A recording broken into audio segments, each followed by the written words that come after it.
ദൈവത്തിന് മഹത്വം. നമുക്ക് ഈ നല്ല ദിവസത്തിന്, നല്ല സമയത്തിനായിട്ട് ദൈവത്തിന് നന്ദി പറയാം. കൃപയാൽ കർത്താവ് നമുക്ക് ഒരു ദിവസം കൂടി ദാനമായി തന്നു. ദൈവത്തിന്റെ കൃപയാണ് നമ്മളൊരു ദിവസത്തിലേക്ക് പ്രവേശിപ്പിച്ചത്. പ്രത്യേകാൽ നമ്മുടെ കൂടിവരവുകളൊക്കെ ദൈവനാമഹത്വത്തിനായി തീരണം. ആള് കൂടുന്നതോ അല്ലെങ്കിൽ മറ്റൊന്നിലോ അല്ല ദൈവം നോക്കുന്നത്. കർത്താവ് ചെറിയ ആട്ടിൻകുട്ടിയെ ഭയപ്പെടേണ്ട, രാജാവ് തന്റെ രാജ്യം നിങ്ങൾക്ക് നൽകാൻ പ്രസാദിച്ചിരിക്കുന്നു. ഇതിലെല്ലാം ഉപരിയായി കർത്താവിന്റെ വാഗ്ദത്ത വചനമാണ്, 2-3 പേർ എന്റെ നാമത്തിൽ ഒരുമിച്ച് ഒരു മനപ്പെട്ട് കൂടുന്നിടത്ത് അവരുടെ നടുവിൽ ഞാനുണ്ട്. അത് കർത്താവിന്റെ വാഗ്ദത്തമാണ്.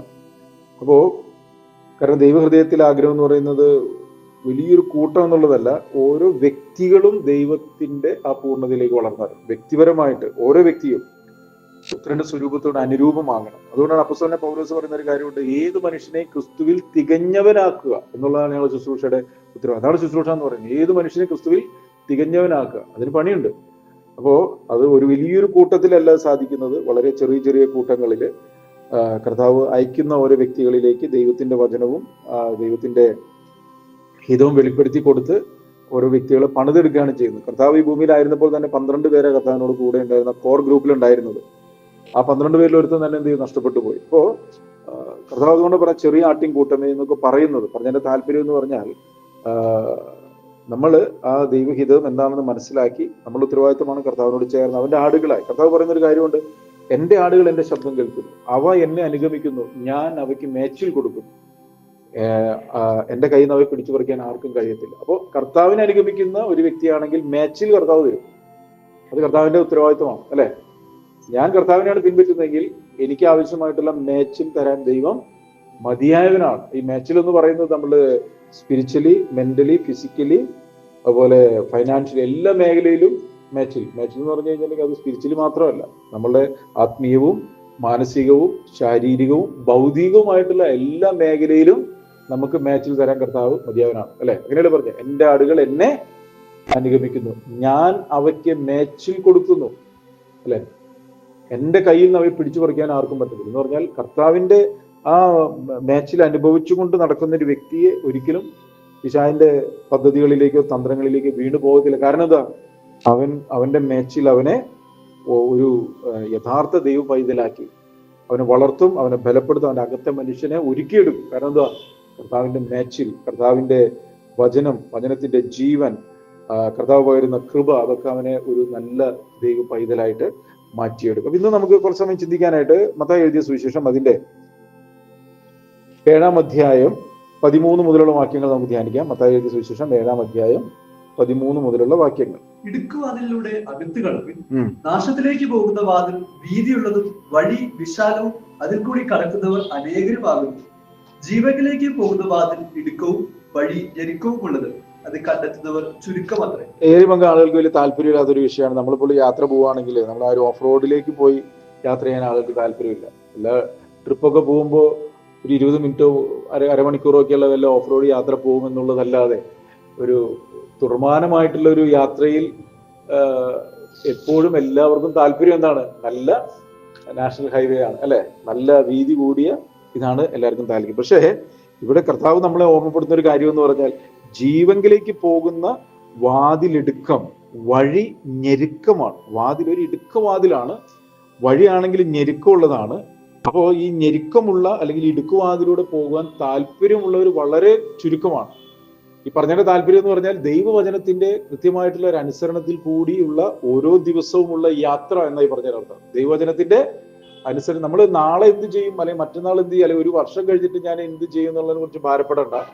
ഇന്ന് എന്ന് പറഞ്ഞ ദിവസം, അതുകൊണ്ട് കർത്താവ് ഇപ്പോഴും പറഞ്ഞൊരു കാര്യമുണ്ട്, ഒരു ദിവസത്തിന് അന്നന്നത്തെ ദോഷം മതി. പറഞ്ഞതിന്റെ താല്പര്യം എന്ന് പറഞ്ഞാൽ, ഒരു ദിവസം ഒരു സാഹചര്യത്തിന്റെ നടുവിൽ ഞാൻ അനുസരിക്കേണ്ടുന്ന വചനത്തെ അനുസരിക്കുന്ന സമയത്ത് വരുന്നതായിട്ടുള്ള പലവിധമായ പ്രശ്നങ്ങളുണ്ട്. അതാണ് ഈ ദോഷം എന്ന് പറയുന്നത്. അത് മതി. നമ്മളതുകൊണ്ട് പിന്നെ നാളെ കുറിച്ചൊന്നും ഭാരപ്പെടണ്ട. എന്നാൽ ആ വചനത്തെ മുറുകെ പിടിക്കുന്ന വ്യക്തിക്ക് ആവശ്യമായിട്ടുള്ള കൃപ പകരാനും കർത്താവ് മതിയാണ്. അതുകൊണ്ടാണ് ഈ പറയുന്നത്, ഇടുക്കുവാതിലൂടെ അകത്ത് കടപ്പിൻ. ഇതൊരു ചോയ്സ് ആണ്. ഈ ഇടുക്കുവാതിൽ എനിക്കിത് മതി, ഈ കർത്താവ് കാണിച്ചെന്ന പാത മതി. അതല്ലാതെ മറ്റൊരു സുവിശേഷത്തിലേക്കോ മറ്റൊരു യേശുവിലേക്കോ മറ്റൊരു ആത്മാവിനാൽ നയിക്കപ്പെടുന്ന സമൃദ്ധിയിലേക്കോ എനിക്ക് പോകാൻ താല്പര്യമില്ല. കർത്താവ് കാണിച്ചത് അതേ പാത മതി എന്നുള്ളത് ഒരു വ്യക്തിയുടെ തീരുമാനമാണ്. മനസ്സിലായോ? ആ തീരുമാനത്തെയാണ് കർത്താവ് നോക്കുന്നത്. കാരണം ഇന്ന് നമ്മൾ മറ്റു പല സുവിശേഷങ്ങൾ നമ്മൾ കാണും. ഇതിന് തൊട്ടടുത്ത് പറയുന്നത് ഇത് പറഞ്ഞതിന് ശേഷം തൊട്ടടുത്ത വാക്യം എന്ന് പറയുന്നത് കള്ളപ്രവാചകന്മാരെന്നാ പറയുന്നത്. എന്താ പറഞ്ഞതിന് അർത്ഥം? കാരണം ഇതിൽ നിന്നും നേരെ വിപരീതമായിരിക്കും ഈ കള്ളപ്രവാചകന്മാർ പ്രവചിക്കുകയും അല്ലെങ്കിൽ കള്ള സുവിശേഷകന്മാരും കള്ള ഇടയന്മാരും കള്ള അപ്പസ്തോലന്മാരും എന്ത് ചെയ്യുന്നത്, ഈ പറയുന്ന കർത്താവ് പറഞ്ഞ വചനത്തിന് നേരെ വിപരീതമായിട്ടുള്ള ഒരു സുവിശേഷമായിരിക്കും എന്ത് ചെയ്യുക, പ്രസംഗിക്കുക. അപ്പോ അതുകൊണ്ട് ഒരു വ്യക്തി തെറ്റായിട്ടുള്ള സുവിശേഷത്തിലേക്ക് ആകർഷിക്കപ്പെടുന്നുണ്ടെങ്കിൽ അത് അവന്റെ ഹൃദയത്തിൽ ഈ ദൈവവചനത്തിന്റെ കൃത്യമായ അനുസരണത്തിലേക്ക് പോകാനുള്ള ഒരു ആഗ്രഹമില്ലാത്തതുകൊണ്ടാണ്. ദൈവവചനം എന്താ പറയുന്നത്? ആഗ്രഹിക്കുന്ന ആത്മാക്കളെ ദൈവം തൃപ്തിപ്പെടുന്നു. ഒരു വ്യക്തിയുടെ ഹൃദയത്തിൽ എനിക്ക് യേശുവിനാണ് പിൻപറ്റേണ്ടത്, എനിക്ക് കർത്താവിന്റെ ഹിതമാണ് ചെയ്യേണ്ടത്, എനിക്ക് അവന്റെ വഴിയിലാണ് നടക്കേണ്ടത് എന്നുള്ളൊരു ആഗ്രഹം ഒരു വ്യക്തിയുടെ ഹൃദയത്തിലുണ്ടെങ്കിൽ നമ്മുടെ ഹൃദയത്തിലെ നിരൂപണങ്ങൾ അറിയുന്ന ഒരു ദൈവമുണ്ട്. മാത്രമല്ല 2 ദിനവൃത്താന്തം 16:9 പറയാം, തങ്കലേകാഗ്രചിത്തന്മാരായിരിക്കുന്നവർക്ക് വേണ്ടി തന്നെത്താൻ ബലവാനെന്ന് കാണിക്കേണ്ടതിന് യഹോവയുടെ കണ്ണ് ഭൂമിയിലെങ്ങൂടാടി സഞ്ചരിക്കുന്നു എന്ന് പറഞ്ഞാൽ അർത്ഥം എന്ന് പറഞ്ഞാൽ ദൈവം ഓരോ വ്യക്തിയെയും നോക്കിക്കൊണ്ടിരിക്കുകയാണ്. നിനക്ക് ഈ എന്നെ പിൻപറ്റുവാൻ, നിങ്ങൾക്ക് കാണിച്ചു തന്ന പുത്രനെ നോക്കിക്കൊണ്ട് ജീവിക്കുവാൻ, നിത്യതയിലാക്കി ജീവിക്കുവാൻ, ഈ ലോകത്തിന്റെ മോഹങ്ങളിൽ നിന്നും മാറി സകലത്തിലും മാതൃക കാണിച്ചു തന്ന പുത്രനെ പിൻപറ്റാനുള്ള ആഗ്രഹമുള്ള ഹൃദയമുള്ള ഒരു വ്യക്തിയെങ്കിലും ഉണ്ടോ എന്ന് ദൈവം നോക്കുകയാണ്. അങ്ങനെ ഒരു വ്യക്തി ഉണ്ടെങ്കിൽ 100% ആ വ്യക്തിയെ ദൈവവചനത്തിന്റെ വഴിയിലൂടെ നടത്തിയിരിക്കും, ഒരു സംശയം വേണ്ട. കാരണം അത് പുറമെയുള്ള പരിപാടികളല്ല, ഹൃദയത്തെ നോക്കുന്ന ഒരു ദൈവമുണ്ട് എന്നുള്ളത് നമ്മൾ മനസ്സിലാക്കണം. അപ്പൊ ഇവിടെ അതുകൊണ്ടാണ് പറയുന്നത് ഇടുക്കുവാതിലൂടെ അകത്ത് കടപ്പിൻ. കണ്ടോ, ഇതൊരു ചോയ്സ് ആണ്. എന്നാൽ ഇന്ന് ഏറിയ പങ്ക് ആളുകൾ മറ്റൊരു സുവിശേഷത്തിൽ ആകർഷിക്കപ്പെട്ടു പോകുന്നതിന്റെ കാരണം എന്ന് പറയുന്നത് അവരുടെ ഹൃദയത്തിൽ യേശുവിനെ പിൻപറ്റാനുള്ള ആഗ്രഹമല്ല, അവർ കാര്യസാധ്യത്തിന് വേണ്ടിയിട്ടാണ്. യേശുവിനെ പലരും പിൻപറ്റിയപ്പോൾ യേശു പറയുന്നുണ്ട്, നിങ്ങൾ അപ്പം നിന്ന് തൃപ്തരായതുകൊണ്ടാണ് നിങ്ങൾ എന്നെ പിൻപറ്റുന്നത്, അതല്ലാതെ എന്നെ പിൻപറ്റുന്ന നിങ്ങൾ നിത്യതയെ കുറിച്ചോ അല്ലെങ്കിൽ പിതാവിന്റെ അടുക്കിലേക്ക് പോകുന്ന കാര്യത്തെ കുറിച്ചുള്ള ആഗ്രഹം കൊണ്ടൊന്നുമല്ല. നിങ്ങൾക്ക് അപ്പം കിട്ടും, ഞാൻ അപ്പം വർദ്ധിപ്പിക്കുന്നു, മീൻ വർദ്ധിപ്പിക്കുന്നു, നിങ്ങൾക്ക് സൗഖ്യം തരുന്നു, എന്റെ അത്ഭുതങ്ങൾ കണ്ടും അടയാളങ്ങൾ കണ്ടും ഞാൻ കൊടുക്കുന്ന അപ്പം തിന്നാനുള്ള ആഗ്രഹം കൊണ്ടാണ് നിങ്ങൾ വരുന്നത്. അപ്പോ അങ്ങനെ ഒരു അപ്പം തിന്നാനുള്ള ആഗ്രഹം അതൊക്കെ നശിച്ചു പോകുന്നതാണ്. കർത്താവ് പറഞ്ഞല്ലോ, നശിച്ചു പോകുന്ന ആഹാരത്തിനായിട്ടല്ല, നിലനിൽക്കുന്ന നിത്യജീവനായിട്ട് തന്നെ എന്ത് ചെയ്യണം, ആഗ്രഹിക്കണം. അത് സ്വർഗത്തിലെ പിതാവ് നിങ്ങൾക്ക് തരും. അപ്പൊ നിത്യജീവനെ, നിത്യ തേജസ്സിനെ, നിത്യഭവനത്തെ, എന്നെ സൃഷ്ടിച്ച പിതാവിനെ എനിക്ക് കാണണം എന്നുള്ളൊരു ആഗ്രഹം ഒരു വ്യക്തിയുടെ ഉള്ളത്തിലുണ്ടെങ്കിൽ ദൈവം ആ വ്യക്തിയെ കൃത്യതയോടുകൂടെ വഴി നടത്താൻ മതിയായവനാണ്. അതാണ് പറയുന്നത് ഇടുക്കുവാതിലൂടെ അകത്ത് കടപ്പിൻ. എന്നിട്ട് പറയാം, നാശത്തിലേക്ക് പോകുന്ന വാതിൽ വീതിയുള്ളതാണ് എന്ന് പറഞ്ഞാൽ അതിന് അർത്ഥം എന്ന് പറയുന്നത് വചനം കൃത്യമായിട്ട് അനുസരിക്കണം എന്ന് പറയുന്നില്ല, അല്ലെങ്കിൽ നമ്മുടേതായിട്ടുള്ള ഇഷ്ടങ്ങളിൽ സഞ്ചരിക്കുവാനുള്ള ഒരു ഫ്രീഡം തരുന്ന കൂട്ടം എന്നായി പറഞ്ഞാൽ മനസ്സിലായില്ലേ? നമ്മുടെ ഇഷ്ടങ്ങളിൽ നടക്കാം, എല്ലാം ചെയ്യാം, എങ്ങനെയും ചെയ്യാം. ഞായറാഴ്ച ഇവിടെ വന്ന് പ്രാർത്ഥിച്ച് സ്തോത്ര കാഴ്ച തന്ന്, അല്ലെങ്കിൽ നിങ്ങളുടെ എന്താ പറയുക ദശാംശം തന്ന് മതി, നിങ്ങൾ അങ്ങനെയൊക്കെ നടക്കാം എന്നുള്ള ഒരു ഇത് പറയുമ്പോൾ ആളുകൾക്ക് അത് വലിയ ഇഷ്ടമാണ്. എന്നാൽ ദൈവവചനം അതൊന്നുമല്ല പറയും. ദൈവവചനത്തിന് കൃത്യതയുണ്ട്, മനസ്സിലായോ? കൃത്യമായിട്ടുള്ള ഒരു വഴി നമുക്ക് കാണിച്ചു തന്നിട്ടുണ്ട്, മാർഗം കാണിച്ചു തന്നിട്ടുണ്ട്, മാതൃക കാണിച്ചു തന്നിട്ടുണ്ട്. അത് അനേകർക്ക് ഇഷ്ടമല്ല. അതുകൊണ്ട് അവിടെ പറയുന്നുണ്ടോ, നാശത്തിലേക്ക് പോകുന്ന വാതിൽ വീതിയുള്ളതാണ്. അങ്ങനെ ഒരു വീതിയുള്ള വാതിലിൽ കൂടി കടക്കാൻ വേണ്ടി അനേകർ ശ്രമിച്ചുകൊണ്ട്. എന്നാൽ നമ്മൾ മനസ്സിലാക്കണം, ഞാൻ ഇതിനു മുമ്പ് പറഞ്ഞിട്ടുള്ള ഒരു കാര്യം, യഥാർത്ഥത്തിൽ വാതിൽ എന്ന് പറയുന്നത് യേശുവാണ്.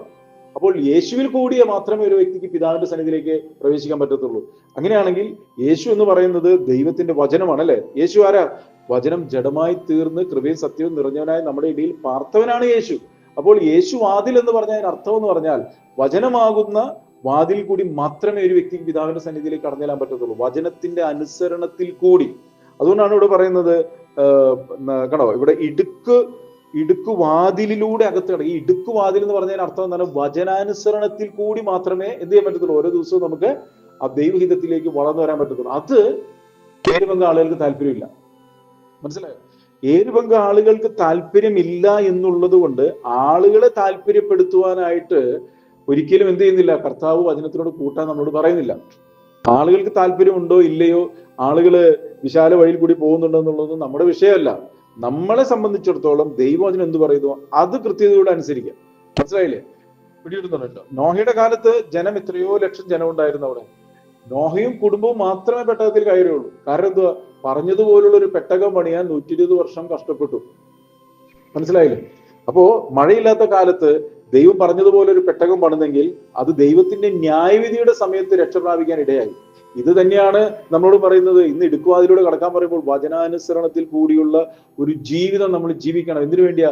കർത്താവിന്റെ വരവെങ്കിൽ ന്യായവിധിയിൽ ലോകം മുഴുവൻ അകപ്പെടുമ്പോൾ ആ ന്യായവിധിയിൽ പെടാതെ നിത്യ തേജസ്സിലേക്ക് എടുക്കപ്പെടാൻ വേണ്ടിയിട്ടാണ് അത് പറയുന്നത്. മനസ്സിലായോ? എന്നിട്ട് പറയാണ്, വിശാലമാണ് നാശത്തിലേക്ക് പോകുന്ന വാതിൽ വീതി കൂടിയതും വഴി വിശാലവും അതിലൂടെ കടക്കുന്നവർ അനേകരാണ്. കേട്ടോ, വീതി കൂടിയത്, വിശാലം, അനേകർ. എല്ലാവർക്കും താല്പര്യം അതാ. ഒത്തിരി ഒരു നല്ല ഒരു ഓളവും എല്ലാ ഒരു വൈബും, എന്നൊക്കെ പുതിയൊരു വാക്കാണ്, നല്ലൊരു വൈബ്. അപ്പോ അതുകൊണ്ട് തന്നെ ആളുകളെ ത്രസിപ്പിക്കുന്ന, രസിപ്പിക്കുന്ന, കണ്ണഞ്ചിപ്പിക്കുന്ന ലൈറ്റും സ്മോക്കും അതുപോലെ തന്നെ പാട്ടും അതുപോലെ ഭയങ്കരമായ പരിപാടികളൊക്കെ ഉള്ള ഒത്തിരി സംഭവങ്ങൾ നമുക്ക് കാണാൻ. കർത്താവ് പറയുന്നുണ്ടല്ലോ, നിങ്ങൾ കൂട്ടം കൂടിയിരുന്ന് പാട്ട് പാടി ഇതാക്കുന്നുണ്ട്, പക്ഷെ അവരുടെ നടുവിൽ എന്തില്ല?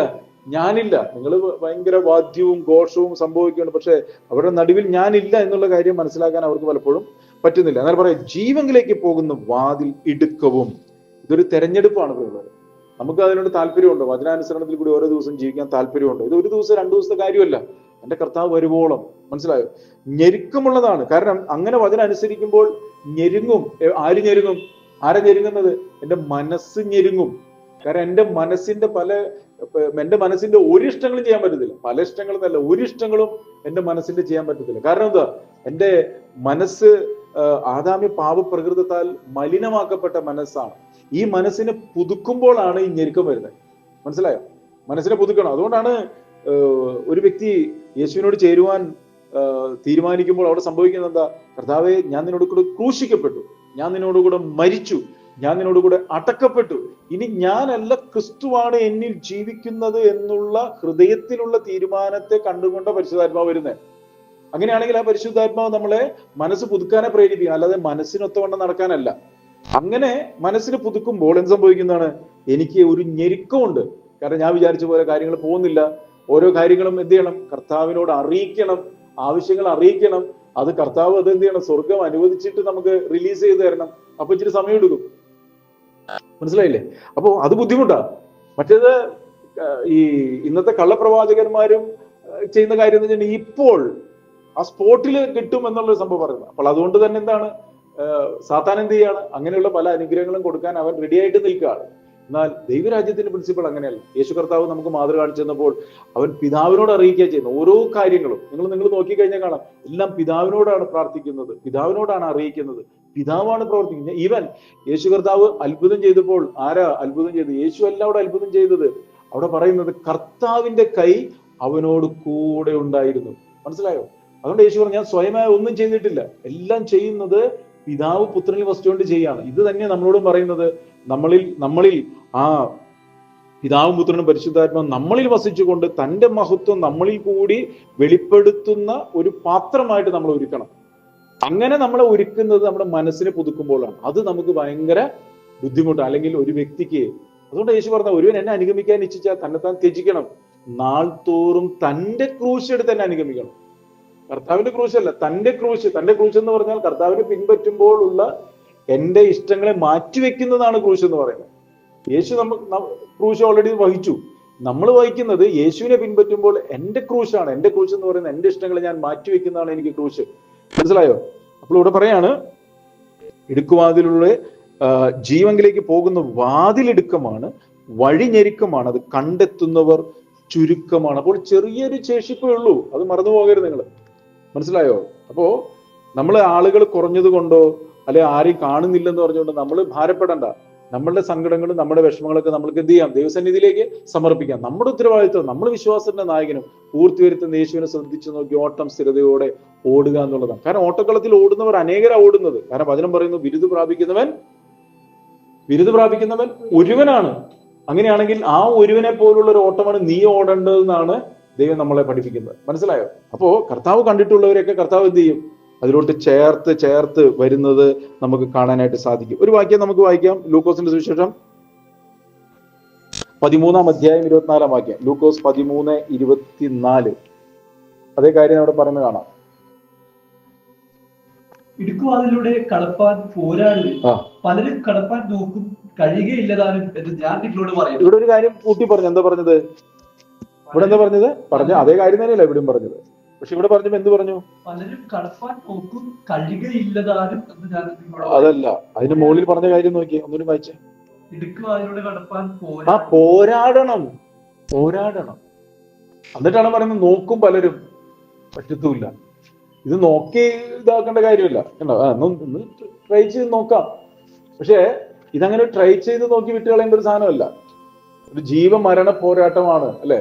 അങ്ങനെയാണെങ്കിൽ നമ്മളെ സംബന്ധിച്ചിടത്തോളം ഇത് നോക്കട്ടെ, പറ്റിയെങ്കിൽ. പലരും അങ്ങനെയല്ലേ വരുന്നത്, കുറച്ചൊന്ന് പോയി നോക്കാം, ആ ചർച്ചിലൊന്ന് പോയി നോക്കാം, അവിടുത്തെ എങ്ങനെയുണ്ടെന്നൊന്ന് നോക്കാം. ഇതങ്ങനെ പോയി നോക്കി നോക്കി നോക്കി നടക്കേണ്ട ഒരു സാധനമല്ല ഇത്. കണ്ടോ ഇവിടെ പറയുന്നത് എന്തുവാ? ഇടുക്കുവാതിലൂടെ കടപ്പാൻ പോരാടുവിൻ, പലരും കടപ്പാൻ നോക്കും, കഴിയില്ല താനും എന്ന് ഞാൻ പറഞ്ഞു. എന്ന് പറഞ്ഞാൽ ഇത് പലരും കടപ്പാൻ നോക്കുകയാണ്. ഇത് നമ്മളെ കൊണ്ട് നടക്കുന്ന കാര്യമല്ല. ഈ പലരും നോക്കുന്നത് തന്റെ കഴിവിലാണ് നോക്കുന്നത്. ഞാൻ എന്റെ കഴിവിൽ നോക്കുകയാണ്, പറ്റത്തില്ല. മനസ്സിലായോ? എന്നാൽ ഇവിടെ പറയാ ഇടുക്കുവാതിലൂടെ കടപ്പാൻ പോരാടുവിൻ. അത് എന്നെ ശക്തനാക്കുന്നതിന് മുഖാന്തരം ഞാൻ സകലത്തിനും മതിയാകുന്നു എന്നുള്ളൊരു ബോധ്യമാണ്. മനസ്സിലായോ? എന്റെ കർത്താവ് എന്നോട് കൂടെയുണ്ട്. ആ കർത്താവ് എന്നെ ഓരോ സാഹചര്യങ്ങളുടെ നടുവിലും എന്നെ നിൽക്കാൻ സഹായിക്കും, എന്നെ ബലപ്പെടുത്തും, എന്നെ ശക്തിപ്പെടുത്തും, അല്ലെ? പറഞ്ഞല്ലോ, നമ്മള് ഈ ഇങ്ങനെ ഒരു അനുഭവത്തിലേക്ക് നമ്മൾ വരുമ്പോൾ സംഭവിക്കുന്നത് എന്താ വെച്ചിട്ടുണ്ടെങ്കിൽ പലപ്പോഴും ഇതില് തടസ്സം നിൽക്കുന്നത് പല സാഹചര്യങ്ങളാണ്, വ്യക്തികളാണ് ഇതിന് തടസ്സം നിൽക്കുക. നമ്മൾ ഈ വചനം അനുസരിച്ച് നടക്കാൻ പറയുമ്പോൾ ആരാ നമുക്ക് തടസ്സം? ആരാ? ഏറ്റവും വലിയ തടസ്സം നമ്മളിലെ ഞാൻ തന്നെയാണ്. പിന്നത്തെ തടസ്സം ആരാ? നമുക്ക് ചുറ്റുമുള്ള നമ്മുടെ ബന്ധുക്കാര്, വീട്ടുകാര്, ചാർച്ചക്കാര്, അല്ലെ? അതുകൊണ്ട് കർത്താവ് പറഞ്ഞു എന്നേക്കാൾ അധികം അപ്പനെയോ അമ്മയോ ഭാര്യയോ മക്കളെയോ വസ്തുവകളെയോ സ്നേഹിച്ചാൽ ആരും എനിക്ക് കൊള്ളാവുന്നവനല്ല. കാരണം എന്താ? എന്നെ ഈ പോരാട്ടത്തിൽ നിന്നും എന്നെ എന്ത് ചെയ്യാണ്? ഇവരാണ് എന്നെ പിറകിലേക്ക് വലിക്കുന്നത്. അവിടെ കർത്താവ് നിങ്ങൾക്ക് അപ്പോ ഇങ്ങനെ പിറകിലിട്ട് വലിക്കുമ്പോൾ നമ്മൾ ആരോട് പോരാടും? ശ്രദ്ധിക്കുന്നില്ല നിങ്ങൾ? ഇങ്ങനെ ഞാൻ കർത്താവിൽ വന്നു, ഞാൻ കർത്താവിനെയാണ് പിൻപറ്റുന്നത് എന്ന് പറയുമ്പോൾ നമ്മൾ അതിൽ നിന്നും പിൻവലിക്കാൻ വേണ്ടി ആര് ശ്രമിക്കും? നമ്മുടെ ചുറ്റുമുള്ള വ്യക്തികൾ ശ്രമിക്കും, നമ്മുടെ അകത്തുള്ള നമ്മുടെ ജഡം ശ്രമിക്കും. അപ്പൊ നമ്മൾ ആരോട് പോരാടും?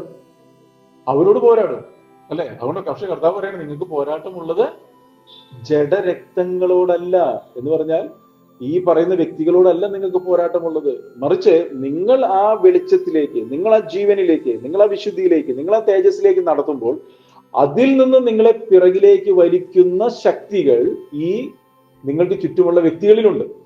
ആ വ്യക്തികളിൽ വ്യാപരിക്കുന്ന ആ ആത്മാവാണ് നിങ്ങളെ പിറകിലേക്ക് വലിക്കുന്നത്. നിങ്ങൾ ആ വ്യക്തികളോട് പോരാടിയിട്ട് ഒരു കാര്യമില്ല. അതുകൊണ്ട് പറയാം നിങ്ങൾക്ക് പോരാട്ടമുള്ള ജഡരക്തങ്ങളോടല്ല, വാഴ്ചകളോടും അധികാരങ്ങളോടും ഈ അന്ധകാരത്തിലെ ലോകാധിപതികളോടും സ്വർലോകത്തിലെ ദുഷ്ടാത്മസേനയോടുമാണ്.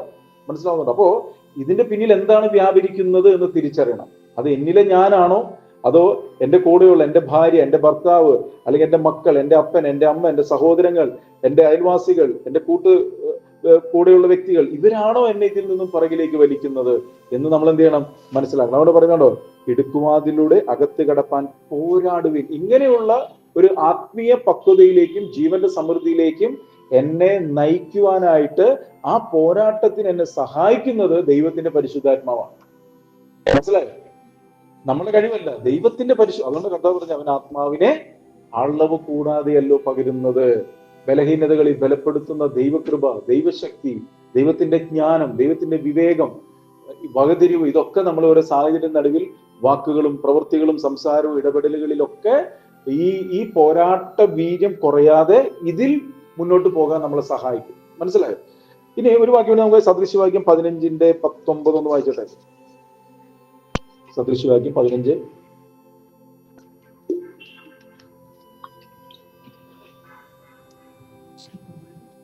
സദൃശ്യവാക്യം 15:19. മടിയന്റെ വഴി മുള്ളുവേലി പോലെയാണ്, നീതിമാന്മാരുടെ പാതയോ പെരുവഴി തന്നെ. ആണോ? ഇവിടെ പറയാണ് മടിയന്റെ വഴി മുള്ളുവേലി പോലെയാകുന്നു, എന്നാൽ നീതിമാന്മാരുടെ പാതയോ പെരുവഴി തന്നെ. എന്തീ പറഞ്ഞതിനർത്ഥം? നേരത്തെ പറഞ്ഞു ഭയങ്കര ഇടുക്കമാണ്, ഞെരുക്കമാണെന്നൊക്കെ പറഞ്ഞില്ലേ വഴി. പക്ഷെ ദൈവനീതിയുടെ ബോധ്യവും ദൈവത്തിന്റെ ഹിതവും മനസ്സിലാകുന്ന ഒരു വ്യക്തിയെ സംബന്ധിച്ചിടത്തോളം അവൻ ഓരോ ദിവസവും കർത്താവിനോട് ചേർന്ന് നടക്കാൻ തുടങ്ങുമ്പോൾ അത് ഏറ്റവും സമാധാനമുള്ള, സ്വസ്ഥതയുള്ള ഒരു അനുഭവത്തിലേക്ക് നമ്മൾ നടത്തും. മനസ്സിലായോ? അതുകൊണ്ടാണ് പറയുന്നത് മടിയന്റെ വഴി മുള്ളുവേലി പോലെ ആകുന്നു. കേട്ടോ, മടിയന്റെ വഴിയല്ല നമുക്ക് വേണ്ടത്. എന്നാൽ നമുക്ക് വേണ്ടത് ആരാ? നീതിമാന്മാരുടെ പാത. കാരണം എന്താ? കർത്താവ് നമ്മൾ നീതീകരിച്ചു, ദൈവനീതിയുടെ ബോധ്യം നമുക്ക് നൽകി. നമ്മള് ദൈവനീതിയുടെ ആ ബോധ്യത്തിലാണ് ഓരോ ദിവസം ജീവിക്കുന്നത്. അങ്ങനെ നമ്മൾ ജീവിക്കുമ്പോൾ അത് നമ്മളെ ഈ നീതിമാന്മാരുടെ പാതയോ, ഇവിടെ പറയാം നീതിമാന്മാരുടെ പാതയോ പെരുവഴി തന്നെ എന്ന് പറഞ്ഞാൽ അതൊരു ബോധ്യമാണ്. നമ്മൾ പോകുമ്പോൾ പല സാഹചര്യങ്ങളും പ്രശ്നങ്ങളൊക്കെ ഉണ്ടാകുമെങ്കിലും ഈ ഒരു തിരിച്ചറിവ് നമ്മൾ എന്ത് ചെയ്യും? അത് ഏറ്റവും സമാധാനത്തോടുകൂടി ഏറ്റവും സ്വസ്ഥതയോടുകൂടെ മുന്നോട്ട് പോകാനായിട്ട് നമ്മളെ സഹായിക്കും. അപ്പോൾ ഇത് പറഞ്ഞിട്ട് തൊട്ടടുത്ത വാക്യം പറയാണ്, കള്ളപ്രവാചകന്മാരെ സൂക്ഷിച്ചുകൂടെ. അപ്പൊ കള്ളപ്രവാചകൻ ചെയ്യുന്ന കാര്യം എന്തുവാന്നുള്ളത് ഇതിൽ നിന്ന് തന്നെ നമുക്ക് വ്യക്തമായിട്ട് മനസ്സിലാക്കാം. നമ്മൾ പലരും ചെയ്യുക ഇങ്ങനെ കള്ളപ്രവാചകന്മാർ തിരിച്ചറിയുന്ന ആരെങ്കിലും ചിന്തിക്കുന്നുണ്ടെങ്കിൽ കള്ളപ്രവാചകന്മാർ തിരിച്ചറിയാൻ ഒരു ബുദ്ധിമുട്ടും വേണ്ട. ദൈവവചനത്തിന്റെ നേരെ വിപരീതമായിരിക്കും അവർ പറയാം. അതുകൊണ്ടാണ് ഈ 14 വാക്യം കഴിഞ്ഞ് 15 വായിച്ചയുടെ 15 വാക്യം അല്ല താഴെ മത്തായിയുടെ സുവിശേഷത്തിലോട്ട് വന്നത്. മത്തായിയുടെ സുവിശേഷം 7-ാം അധ്യായം അതിന്റെ 14 വാക്യം ഇപ്പൊ നമ്മൾ വായിച്ചത്, ജീവങ്കിലേക്ക് പോകുന്ന വാതിൽ ഇടുക്കവും വഴി ഞെരുക്കവും ഉള്ളത്, അത് കണ്ടെത്തുന്നവർ ചുരുക്കം എന്ന് പറഞ്ഞു. എന്നിട്ട് നമ്മൾ സദൃശവാക്യം വായിച്ചു, നീതിമാന്റെ വഴി അത് പെരുവഴി പോലെ എന്ന് പറഞ്ഞാൽ അത് ദൈവനീതിയുടെ ബോധ്യത്തിൽ നമ്മൾ ജീവിക്കാൻ തുടങ്ങുമ്പോൾ ഈ ഇടുക്കവും ഞെരുക്കമൊക്കെ മാറി സ്വസ്ഥതയിലും സമാധാനത്തിലും സന്തോഷത്തിലും മുന്നോട്ട് പോകാനായിട്ട് പരിശുദ്ധാത്മ നമ്മളെ സഹായിക്കും എന്ന് പറഞ്ഞു. 15-ാം വാക്യം, കള്ളപ്രവാചകന്മാരെ സൂക്ഷിച്ചു. എന്നിട്ട് നേരെ കർത്താവ് പറയാണ്, ഇത് കർത്താവ് പറയുന്ന വാക്യം, കർത്താവിന്റെ വായിൽ നിന്നും വന്ന വാക്യമാണിത്. കള്ളപ്രവാചകന്മാരെ സൂക്ഷിച്ചു കൊള്ളുവിൻ എന്ന് കർത്താവ് പറയാ. എന്നിട്ട് പറയാ, എന്താ സൂക്ഷിക്കാൻ പറയാൻ കാരണം? അവർ ആടുകളുടെ വേഷം പൂണ്ട് നിങ്ങളുടെ അടുക്കൽ വരും. അപ്പൊ അവരുടെ പ്രത്യേകത എന്ന് പറഞ്ഞാൽ വേഷത്തിലാണ്. വേഷത്തിൽ അവർ ഭയങ്കര മാന്യന്മാരാണെന്ന് കാണിക്കും. വേഷത്തിൽ മാന്യത എന്ന് പറഞ്ഞ അർത്ഥം, വേഷത്തിൽ മാന്യത എന്ന് പറഞ്ഞ അർത്ഥം അത് പുറമേയുള്ള സംഭവമാണ്. പുറമേയുള്ള വേഷം കൊണ്ടല്ല ദൈവം പുറമേയുള്ളതിനല്ല നോക്കുന്നത്. ദൈവം പുറമേയുള്ളതിനാണ് നോക്കുന്നത്. അല്ല, ദൈവം പുറമേയുള്ളതിനല്ല നോക്കുന്നത്, ദൈവം ഹൃദയത്തെ നോക്കുന്നത്. മനസ്സിലായോ? അപ്പൊ ഇവിടെ പറയാണ്, അപ്പൊ ഇത് പറഞ്ഞതിന്റെ താല്പര്യം, നമ്മുടെ അടുക്കിലേക്ക് വരുന്ന ഒരു വ്യക്തി, നമ്മൾ കേൾക്കുന്ന ഒരു വചനം, നമ്മൾ കേൾക്കുന്ന സുവിശേഷം, നമ്മൾ കേൾക്കുന്ന ഒരു മെസ്സേജ്, അതിൽ ഏത് ആത്മാവാണ് വ്യാപരിക്കുന്നതെന്ന് തിരിച്ചറിയണം. അതാണ് ഈ പറഞ്ഞതിനർത്ഥം. അത് തിരിച്ചറിഞ്ഞില്ലെങ്കിൽ അവരിൽ വ്യാപരിക്കുന്ന ആത്മാവിന് എന്ത് ചെയ്യും? വിധേയപ്പെട്ടുകൊണ്ട് അത് വലിച്ചുകൊണ്ട് പോകും. അപ്പൊ പറയാണ്, കള്ളപ്രവാചകന്മാരെ സൂക്ഷിച്ചുകൊള്ളുവിൻ. അവർ ആടുകളുടെ വേഷം പൂണ്ട് നിങ്ങളുടെ അടുക്കൽ വരുന്നു. അകമേയോ കടിച്ചു കീറുന്ന ചെന്നായ്ക്കളാണ്. അകമേയോ കടിച്ചു കീറുന്ന ചെന്നായ്ക്കൾ എന്ന് പറഞ്ഞാൽ അവരുടെ സ്വഭാവമാണ് പറയുന്നത്. മനസ്സിലായി? അവർക്ക് ഒരിക്കലും ഈ ദൈവ ഹൃദയമുള്ളവരല്ല അവര്. യഥാർത്ഥത്തിലുള്ള ഒരു ശുശ്രൂഷകൻ, ഒരു പ്രവാചകൻ, ഒരു ഇടയൻ, ഒരു ഉപദേഷ്ടാവ്, ഒരു ശുശ്രൂഷകന്റെ ഹൃദയം എങ്ങനെയായിരിക്കണം? ദൈവത്തിന്റെ ഹൃദയമാണ്. അതാണ് യേശു കർത്താവ് ഭൂമിയിൽ വെളിപ്പെടുത്തിയത്. യേശു എന്തിനാ ഭൂമിയിൽ വന്നത്? ദൈവത്തിന്റെ ഹൃദയം, ദൈവത്തിന്റെ ഇഷ്ടം ഈ ഭൂമിയിൽ വെളിപ്പെടുത്താൻ വേണ്ടിയിട്ടാണ്. ഇതേ ആഗ്രഹമുള്ളവരായിരിക്കണം ഒരു ശുശ്രൂഷക്കാരൻ. പക്ഷെ ഇവരങ്ങനെയുള്ളവർ അല്ല. ഇവരുടെ ഹൃദയത്തിൽ എന്ന് പറഞ്ഞാൽ ആടുകളെ ദൈവം കാണിച്ചെന്ന വഴിയിലൂടെ നടത്തുക എന്നുള്ള ഒരു ആഗ്രഹമല്ല ഇവർക്കുള്ളത്. ഇതാണ് ഈ കള്ളപ്രവാചകന്റെ ലക്ഷ്യം. ഇവരുടെ ആഗ്രഹം എന്താ? ഈ ആടിനെ എങ്ങനെയെങ്കിലും എന്ത് ചെയ്യാം കേട്ടോ, ആടിനെ ഏത് വിധേനയും അറുക്കുക. മനസ്സിലായോ? വായിച്ചോട്ടെ. അവരുടെ ഫലങ്ങളാൽ നിങ്ങൾക്ക് അവരെ തിരിച്ചറിയാം. അവരുടെ ഫലങ്ങളാൽ നിങ്ങൾക്ക് അവർ, പക്ഷെ അത് തിരിച്ചറിയണമെങ്കിൽ സുബോധം വേണം. അതല്ല, അതുകൊണ്ട് പറ്റത്തില്ല. മനസ്സിലായോ? നമ്മളപ്പോ പത്രോസിന്റെ ലേഖനത്തില് ഒരു ഇടയനെ കുറിച്ച് പറയുന്നുണ്ട്. യഥാർത്ഥത്തിലുള്ള ഇടയൻ എങ്ങനെയുള്ളതായിരിക്കും.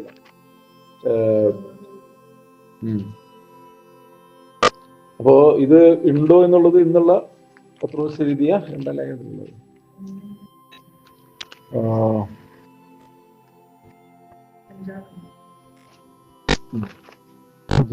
അതിൽ 1 മുതൽ വായിച്ച 1 പത്രോസ് 5:1 മുതൽ വായിച്ച, നിങ്ങളിലുള്ള മൂപ്പന്മാരെ ഒരു കൂട്ടുകൂട്ടലും ക്രിസ്തുവിന്റെ കഷ്ടാനുഭവത്തിന് സാക്ഷിയും വെളിപ്പെടുവാനുള്ള തേജസ്സിന് കൂട്ടാളിയുമായ ഞാൻ പ്രബോധിപ്പിക്കുന്നത് നിങ്ങളുടെ വിചാരണയിലുള്ള ദൈവത്തിന്റെ ആട്ടിൻകൂട്ടത്തെ.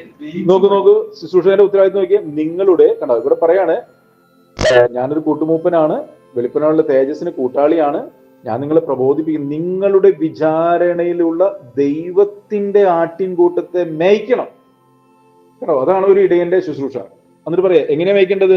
നിർബന്ധത്താലല്ല, ദൈവത്തിന് ഹിതമാവണ്ണം മനഃപൂർവ്വം. എന്നിട്ട് നോക്കുന്നത് ദൈവത്തിന് ഹിതമാവണ്ണം. അപ്പൊ ദൈവത്തിന്റെ ഹിതം ഒരു ശുശ്രൂഷക്കാരൻ തിരിച്ചറിയണം. അതാണ് ഒരു യഥാർത്ഥത്തിലുള്ള ഇടയന്റെ ശുശ്രൂഷ. ദൈവ ഹൃദയത്തിൽ ആഗ്രഹം എന്താണ്? ഒരു ആടിനെ കുറിച്ച്, ആട് ഞാൻ പറഞ്ഞതിന് അർത്ഥം എന്ന് പറഞ്ഞാൽ യേശുക്രിസ്തുവിൽ വിശ്വസിച്ച് കർത്താവിനോട് ചേരുവാൻ സ്നാനപ്പെട്ട് ദൈവസഭയിലേക്ക് വരുന്ന ഒരു വ്യക്തിയെ കുറിച്ചുള്ള ദൈവഹൃദയത്തിലെ ആഗ്രഹം എന്താണെന്ന് ആ ഇടയൻ അറിയണ്ടേ? അതാണ് പറയുന്നത് കേട്ടോ.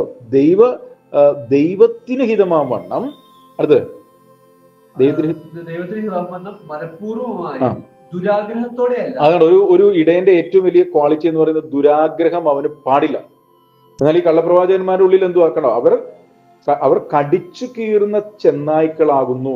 കടിച്ചു കീറുക എന്ന് പറഞ്ഞാൽ അതിന്റെ അർത്ഥം എന്ന് പറഞ്ഞാൽ അവര് ഏത് വിധേനയും ഈ ആടിനെ എന്ത് ചെയ്യുക, ഇല്ലായ്മ ചെയ്യുക, അവനുള്ളതെല്ലാം കവർന്നെടുക്കുക. മനസ്സിലായോ? എന്നാൽ ഇവിടെ പറയാണ്, നോക്കൂ, ദൈവത്തിന് ഹിതമാവണ്ണം മനഃപൂർവ്വമായും ദുരാഗ്രഹത്തോടെയല്ല. അപ്പോൾ എന്നാൽ കള്ളപ്രവാചകന്റെ ഉള്ളിൽ എന്തായിരിക്കും? ദുരാഗ്രഹമായിരിക്കും. അവർ പറയും കർത്താവ് അനുഗ്രഹിക്കുന്നു പറയുമ്പോൾ അവസാനം അവരെന്ത് ചെയ്യും? അവർ ഈ പണത്തിന്റെ കണക്കുകളാണ് പറയുന്നത്. കർത്താവ് അനുഗ്രഹിക്കുന്ന പിന്നെ എന്തിനാ അവരെ കണക്കിന് പറയേണ്ട കാര്യം? മനസ്സിലായോ? അപ്പോ അവർ പറയുന്നതിന് അതാണ് അവരുടെ ഫലം കൊണ്ട് അവരറിയാന്ന് പറയുന്നത്. പക്ഷെ പലപ്പോഴും എന്താ സംഭവിക്കുന്നത്? അവരെ ക്ഷുദ്രം ചെയ്ത് മയക്കിയിരിക്കുകയാണ് സാത്താൻ. ക്രൂശിക്കപ്പെട്ട യേശുവിനെ നിങ്ങളുടെ കണ്ണിന് മുമ്പിൽ വരച്ചിരിക്കെ നിങ്ങളെ ക്ഷുദ്രം ചെയ്ത് മയക്കിയത് ആരെന്ന് ചോദിക്കുന്നില്ലേ? അപ്പൊ ഇവര് ഒരു കരിസ്മയിൽ വെട്ടുകെടുക്കുകയാണ്. ഈ കള്ളപ്രവാചകന്മാരും ഈ കള്ള അപ്പസ്തോലന്മാരും ചെയ്യുന്നത്, ഇവരെ പിൻപറ്റുന്നവർ ഒരു കരിസ്മയിലേക്ക് എന്ന് പറഞ്ഞാൽ ഒരു ക്ഷുദ്രം ചെയ്ത് മയക്കി കൊണ്ടുപോകുന്ന പോലെ ഇവർ പോയിക്കൊണ്ടിരിക്കും. ഇവർ പറയുന്നതാണ് അവർക്ക് പ്രമാണം. വചനത്തിലേക്ക് നോക്കാനോ വചനം എന്ത് പറയുന്നത് തിരിച്ചറിയാൻ അവർക്ക് സാധിക്കത്തില്ല. എന്നാൽ ഇങ്ങനെ ഒരു അവസ്ഥ ഉണ്ടെങ്കിൽ നമ്മൾ പ്രാർത്ഥിക്കുമ്പോൾ ദൈവം എന്ത് ചെയ്യും? ആ കെണിയിൽ നിന്നൊക്കെ അവരെ വിടുവിക്കും, ദൈവത്തിന്റെ മഹത്വം വെളിപ്പെടുമ്പോൾ.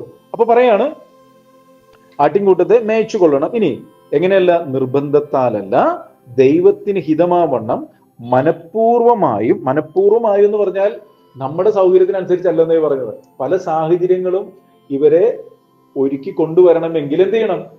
നമ്മൾ പലതും മനഃപൂർവ്വം എന്ന് പറഞ്ഞാൽ നമ്മുടെ പല പ്രയോറിറ്റികൾ പലതും മാറ്റി വെക്കേണ്ടി വരുമെന്ന്. കാരണം ഈ മനഃപൂർവ്വമായതല്ല എന്ന് പറഞ്ഞു, എനിക്ക് സൗകര്യമുള്ളപ്പോ അല്ലെങ്കിൽ എന്റെ സൗകര്യത്തിന് എന്ന് പറഞ്ഞൊരു ശുശ്രൂഷയല്ല. മനസ്സിലായോ? മനഃപൂർവ്വമായി എന്ന് പറഞ്ഞാൽ ഇതിനായിട്ടാണ് ദൈവം എന്നെ പരമേൽപ്പിച്ചിരിക്കുന്നത്. അത് സമയത്തോ അസമയത്തോ ഒക്കെ ഞാൻ അതിനൊരുക്കമുള്ളവനാണ്. അല്ല, അങ്ങനെയല്ലേ ഒരു യഥാർത്ഥത്തിലുള്ള ഒരു ശുശ്രൂഷകന്റെ എന്നത്. അപ്പോ ആ ഒരു തലത്തിലേക്കാണ് ദൈവം എന്ത് ചെയ്യുന്നത്, നയിക്കുന്നത്. ഇനി നിങ്ങൾ നോക്കിയ കള്ളപ്രവാചകന്മാരെ നോക്കിയോ, നിങ്ങൾ അവരുടെ എന്ത് ചെയ്യണം? അപ്പോയിന്റ്മെന്റ് എടുക്കണം, അല്ലെങ്കിൽ പല ഇതുകൊണ്ട് അവരെ ഒന്ന് പോയി കാണണമെങ്കിൽ. മനസ്സിലായോ? അവർക്ക് 10 ബോഡി ഗാർഡ്സ് ഉണ്ട്. യേശു കർത്താവിന്റെ കൂടെ ആരും ഇല്ലായിരുന്നു, ഒരു ബോഡി ഗാർഡും ഇല്ലായിരുന്നു യേശുവിന്. അവന്റെ അടുക്കിലേക്ക് എല്ലാവരും വരായിരുന്നു. അല്ലെ? കർത്താവ് പറഞ്ഞല്ലേ, അധ്വാനിക്കുന്നവരും ഭാരം വഹിക്കുന്നവരുമായുള്ളവരെ എന്റെ അടുക്കിലേക്ക് വരും, ഞാൻ നിങ്ങളെ ആശ്വസിപ്പിക്കാമെന്ന് പറഞ്ഞു. എന്നാൽ ഇന്ന് കാണുന്ന ശുശ്രൂഷകന്മാർ അങ്ങനെയല്ല കാണുന്നത്, അത് വേറൊരു ശുശ്രൂഷകരാണ്. അതുകൊണ്ട് പറഞ്ഞ അവരുടെ ഫലങ്ങളാൽ എന്ന് പറയുന്നത്. അപ്പോ ഇത് നമ്മൾ മനസ്സിലാക്കേണ്ടത്. ഞാൻ രണ്ടും വചനത്തിൽ തന്നെ എടുത്ത് പറയുന്നത്. ഇനി 3-ാമത്തെ വാക്യം അതിന്റെ ദുരാഗ്രഹത്തോടെയല്ല, ഉന്മേഷം. അടുത്ത ഉന്മേഷമാണ് എന്ന് പറഞ്ഞാൽ, കാരണം ഈ ഇടയന് ഒരു ബോധ്യം ഉണ്ടാകണം, ഞാൻ എന്തോ ചെയ്യുന്നതെന്ന്. മനസ്സിലായോ?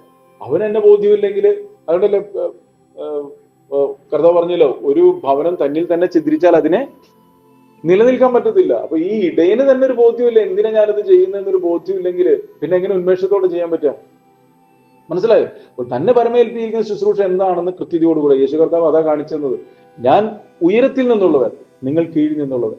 ഞാൻ ഉയരത്തിൽ നിന്നാണ് വന്നത്, ഞാൻ ഉയരത്തിലേക്ക് പോകുന്നത്, ഞാൻ ഉയരത്തിലുള്ള. അപ്പോ നല്ല ബോധ്യത്തോടു കൂടിയാണ് കർത്താവ് ചെയ്തത്. ഇതുപോലെ ആയിരിക്കണം ഒരു ശുശ്രൂഷകൻ. എന്താണ് എന്നെ ഏൽപ്പിച്ചിരിക്കുന്നത്, എന്റെ യാത്ര എങ്ങോട്ടാണ്, അല്ലെ? ആ ഒരു ബോധ്യം ഉണ്ടെങ്കിൽ അവൻ ഉന്മേഷത്തോടെ ആയിരിക്കും ചെയ്യും. അടുത്തത് 3-ാം വാക്യം. ഇടവകളുടെ മേൽ കർത്തൃത്വം നടത്തുന്നവനായിട്ടല്ല, കർത്തൃത്വം നടത്തുന്നവനല്ല, ആട്ടിൻകൂട്ടത്തിന് മാതൃകകളായി തീർന്നു. പക്ഷെ ഇന്നെല്ലാം കർത്തൃത്വം നടത്തുന്നു, മാതൃകയില്ല. മനസ്സിലായോ? നമ്മൾ കർത്തൃത്വം നടത്താനല്ല, നമ്മള് മാതൃകയായിരിക്കണം. നമ്മൾ എല്ലായ്പ്പോഴും യേശുവിന്റെ കർത്തൃത്വത്തിലേക്കാണ് ഓരോ ആടുകളെയും നയിക്കേണ്ടത്. എന്നാൽ ഒപ്പം തന്നെ നമ്മൾ എന്തായിരിക്കണം? നമ്മൾ മാതൃകയായിരിക്കണം. ഇനി മാതൃകകളായി തീർന്നുകൊണ്ടും അധ്യക്ഷത ചെയ്യും.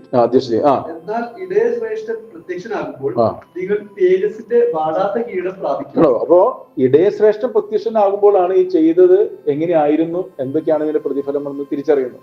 അവിടെ പറയാം, തേജസ്സിന്റെ വാടാത്ത കിരീടം. അതാണ് ഒരു ഇടയശ്രേഷ്ഠന് ലഭിക്കുന്ന ഏറ്റവും വലിയ പ്രതിഫലം എന്ന് പറയുന്നത്. അപ്പോ തിരിച്ച് നമ്മൾ മത്തായിലോട്ട് പോകാൻ നമുക്ക്. അപ്പോൾ ഇവിടെ പറയാണ്, കള്ളപ്രവാചകന്മാരെ നിങ്ങൾ നോക്കണം, അവര് ഫലങ്ങളാലാണ് അവരെ തിരിച്ചറിയാം. അത് തിരിച്ചറിയണമെങ്കിൽ ആദ്യം ഒരു സുബോധം ഉണ്ടാകണം. സുബോധം വന്നെങ്കിൽ മാത്രമേ തിരിച്ചറിയത്തുള്ളൂ. എന്നാൽ ഇന്ന് ഏറിയ പങ്കാളുകൾ ക്ഷുദ്രം ചെയ്ത് മയക്കിയിട്ടിരിക്കുന്ന ഒരു അനുഭവത്തിലാണ്. അതുകൊണ്ട് അവരാണ് ദൈവം. പലർക്കും ഇന്ന് പല ശുശ്രൂഷകന്മാരാണ് ദൈവം. എന്നാൽ നമ്മൾ ഒരിക്കലും ആ സ്ഥാനത്തിലേക്കല്ല കയറി വരേണ്ടത്. നമ്മൾ റോമാലേഖനത്തിൽ പറയുന്നുണ്ടല്ലോ, അവർ എന്ത് ചെയ്തു? അവർ തേജോമയനായ ദൈവത്തെ എന്ത് ചെയ്തു? മനുഷ്യൻ, പക്ഷി, ഇഴജാതി, നാൽക്കാലി എന്നിവയുടെ രൂപസാദൃശ്യമാക്കി മാറ്റിക്കളഞ്ഞു. അപ്പോൾ ഈ തേജസ്സുള്ള കർത്താവിന് കാണിക്കേണ്ടതിന് പകരം ഇന്ന് പലരും ശുശ്രൂഷകന്മാരാണ് കർത്താവിന്റെ സ്ഥാനത്ത് നിൽക്കുന്നത്. അതുകൊണ്ടാണ് ഏറ്റവും ആദ്യം ദൈവത്തിന്റെ സ്ഥാനത്തേക്ക് കയറി വന്നത് മനുഷ്യനെ കാണിച്ചിരിക്കുന്നത്. മനുഷ്യൻ, പക്ഷി, നാൽക്കാലി, ഇഴജാതി എന്നിവയുടെ രൂപസാദൃശ്യമാക്കി എന്ന് പറയാം. അപ്പൊ ഇന്ന് പല ശുശ്രൂഷകന്മാരും ദൈവത്തിന്റെ സ്ഥാനത്താണ് കയറിയിരിക്കുന്നത്. ദൈവത്തിന്റെ സ്ഥാനത്തേക്ക് അല്ല നമ്മൾ കയറിയിരിക്കേണ്ടത്. നമ്മൾ ക്രിസ്തുവിൽ മറഞ്ഞിരിക്കുകയും നമ്മൾ ക്രിസ്തുവിനെ ഉയർത്തി. അതുകൊണ്ട് പരിശുദ്ധാത്മാവിനുള്ള ശുശ്രൂഷ എങ്ങനെയുള്ളതായിരിക്കും? എല്ലായ്പ്പോഴും യേശുവിനെ ഉയർത്തും. കാരണം അവനെ ഉയർത്തിയാലാണ്, അവങ്കിലേക്കാണ് എല്ലാവരും ചെയ്യുന്നത്, ആകർഷിക്കപ്പെടുന്നത്. മനസ്സിലായോ? അപ്പോ ഇവിടെ പറയണം, അവരുടെ ഫലങ്ങളാൽ നിങ്ങൾക്ക് അവരെ തിരിച്ചറിയാൻ പറ്റും. എന്നിട്ട് ഒരു വാക്യം നമുക്ക് വായിക്കാം. യെശയ്യാ പ്രവാചകന്റെ പുസ്തകം 56-ാം അധ്യായം 10. 56-10 യെശയ്യാവ്. ഈ കള്ളപ്രവാചകനെ കുറിച്ച് പറഞ്ഞിരിക്കുന്ന ഒരു കാര്യത്തെ കുറിച്ചാണ് പറയുന്നത്. അവന്റെ കാവൽക്കാർ കുരുടന്മാർ, അവരെല്ലാവരും പരിജ്ഞാനമില്ലാത്തവർ, അവരെല്ലാവരും പുരപ്പാൻ വഹിയാത്ത ഊമനായ്ക്കൾ തന്നെ. അവർ നിദ്രാപ്രിയന്മാരായി സ്വപ്നം കണ്ട് കിടന്നുറങ്ങുന്നു.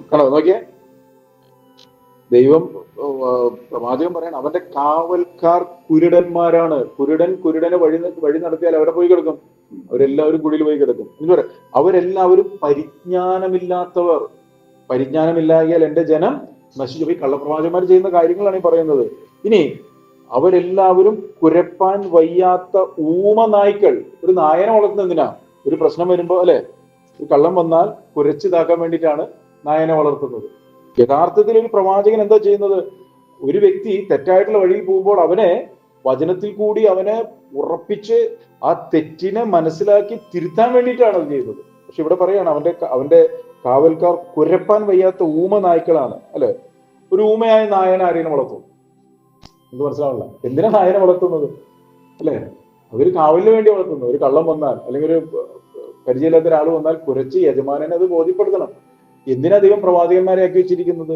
പ്രവാചകന്മാരെ എന്ന് പറഞ്ഞാൽ ഒരു വ്യക്തി തെറ്റായിട്ട് വഴി പോവാതെ നീ യഥാസ്ഥാനപ്പെടണം, നീ നിന്റെ വഴി നോക്കണം, നീ തിരുത്തണം എന്ന് അവനെ പറഞ്ഞ് അവനെ തിരുത്താൻ വേണ്ടിയിട്ട് പ്രവാചകന്മാരായിരിക്കും. പക്ഷെ ഇവിടെ പ്രവാചകന്മാർ എന്ത് ചെയ്യുന്നത്? അവർ കുരയ്ക്കുന്നൊന്നുമില്ല. അവര് അനുഗ്രഹങ്ങളും തെറ്റായിട്ടുള്ള സംഭവങ്ങളൊക്കെ പറഞ്ഞുകൊണ്ട് നടക്കുകയും ചെയ്യുന്നത്. എന്താ പറയാ, അവർ നിദ്രാപ്രിയന്മാരായി സ്വപ്നം കണ്ട് കിടന്നുറങ്ങുന്നു. ഇന്നത്തെ കള്ളപ്രവാചകന്മാർ ചെയ്യുന്ന ഏറ്റവും വലിയ പ്രവർത്തനം എന്ന് പറഞ്ഞാൽ, നിങ്ങൾ കണ്ടോ, ഇന്നാളെ ഞാൻ ഒരു ഇത് കേട്ടായിരുന്നു. നിങ്ങൾ എന്താ പറയാ, എത്രയോ ഡയമെൻഷനിലുള്ള സംഭവങ്ങൾ നിങ്ങളുടെ ഹൃദയത്തിൽ നിങ്ങൾ പ്രാർത്ഥിക്കണം. നിങ്ങൾക്കൊരു വീട് വേണോ, നിങ്ങളത് കണ്ട് പ്രാർത്ഥിക്കണം.